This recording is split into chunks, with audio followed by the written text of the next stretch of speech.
It was a record-breaking MLS Saturday night here at GEHA Field at Arrowhead Stadium in Kansas City as Sporting KC hosted Inter Miami and Lionel Messi in front of a massive crowd of over 72,000 people. 72,610 to be exact, the fourth largest attendance in MLS history. Sporting KC's first game in Arrowhead since July of 2010.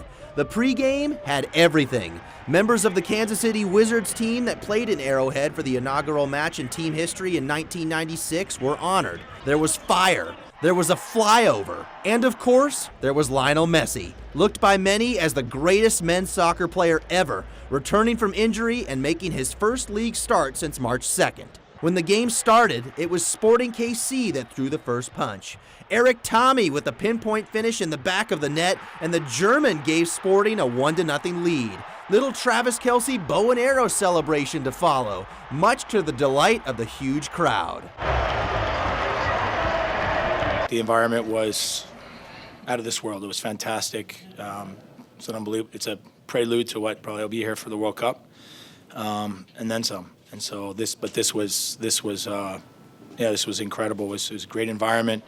I thought the fans were tremendous in all respects. So it was a great environment to play in front of. Inter Miami later tied the game at 1. In the second half, it's who else but Messi, showing off his greatness by not shying away from the big stage. The 36-year-old Argentinian put one through and gave Inter Miami the lead back 2-1. It's unfortunate, but I mean, the through ball on the first one and then the shot on the second one, it's the reason why he is who he is, and he proves it in most games, so it is what it is.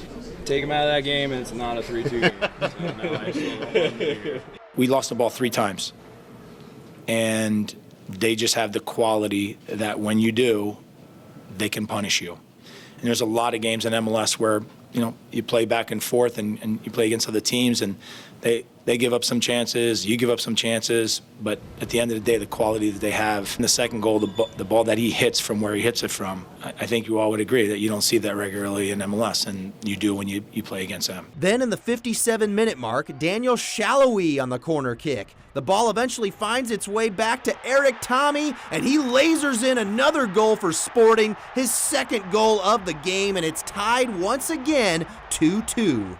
I had to take the risk. After a corner, if you see the ball, it's like a 50-50, and then I had a good feeling. I scored the first goal, so I had the confidence, to be honest, and was happy to help the team. But in the 70th minute, Sporting would make a huge mistake, and it came back to haunt them. Instead of booting it away, Diego Gomez steals it for Inter Miami and delivers an insane assist to Luis Suarez with the finish. Miami got the lead back and didn't look back from there, winning 3-2.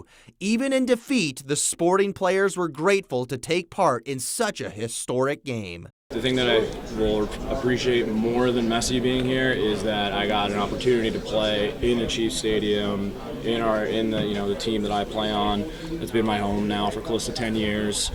Those are the things I'll appreciate. We enjoyed it a lot. It was a great experience as well for us, for a lot of guys here. I think for a lot of guys it was the first time to play in front of a huge crowd. But at the end, it's a game. We wanted the 3 points and we lost, and so we're a little bit disappointed.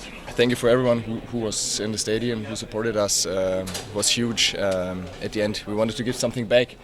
Unfortunately, we couldn't do it, but we had fun, and maybe we have such a game next season, who knows. So Sporting drops to 2-2-4 on the season. Their next game is this coming Saturday at home in Children's Mercy Park against rival St. Louis. But for now, reporting from Arrowhead Stadium in Kansas City, Brett Kennedy, KQ2 Sports.